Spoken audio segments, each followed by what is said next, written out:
Cocktails and Convo.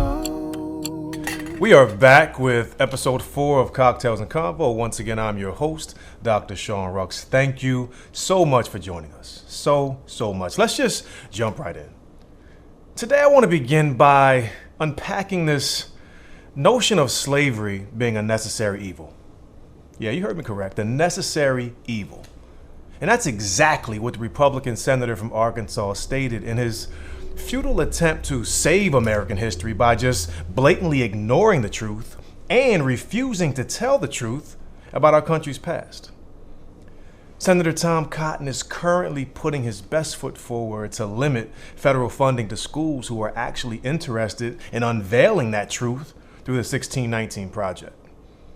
Special shout out to Nicole Hannah-Jones for her direction of the project, which to me really serves as the corrective narrative, or simply speaking, a more accurate version of our country's past.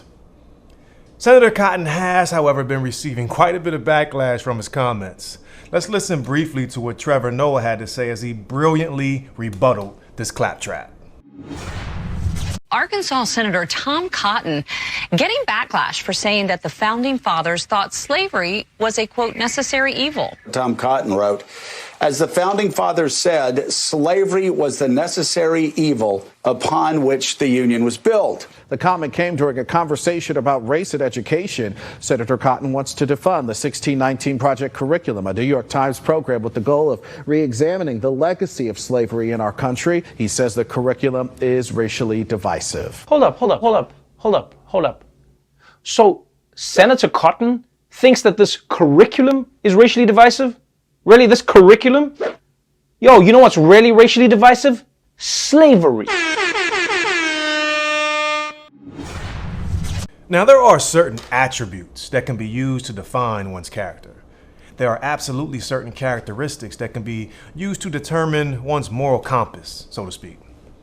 But I really want for us to take a more simplistic approach. If I hurt you, I say I'm sorry. I apologize. If I caused you pain and I acknowledge that I caused you pain, I say I'm sorry. And to keep it totally 100, look, there are folks out there who may not even mean it, yet still, they say I'm sorry. I apologize. I've wronged you.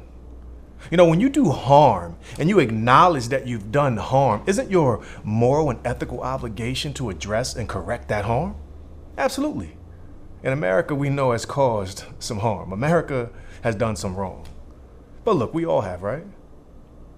However, there are still so many of us right now still drowning in the rivers of pain caused by that so-called necessary evil.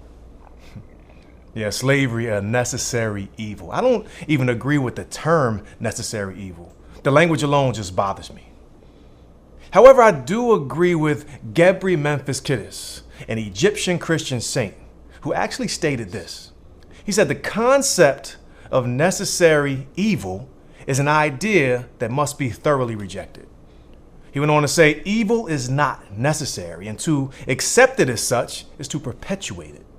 Evil must be oppressed, rejected, and avoided at all costs. It should never be viewed as something that we must unavoidably and inevitably participate in. We trivialize evil when we refer to it as necessary.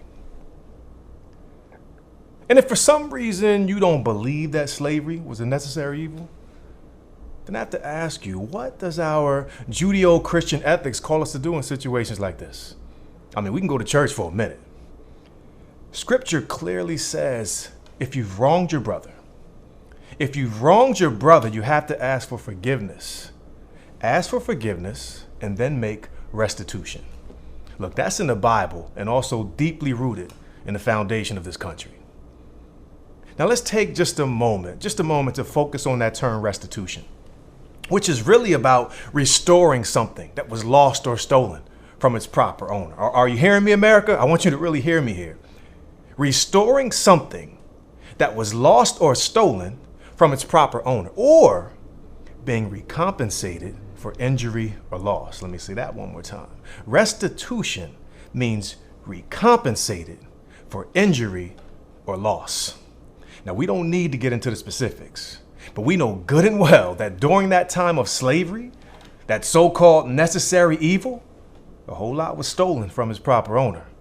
And there was definitely a plethora of injury and loss. And when you break it down, like when you really break it down, restitution sounds a lot like reparations.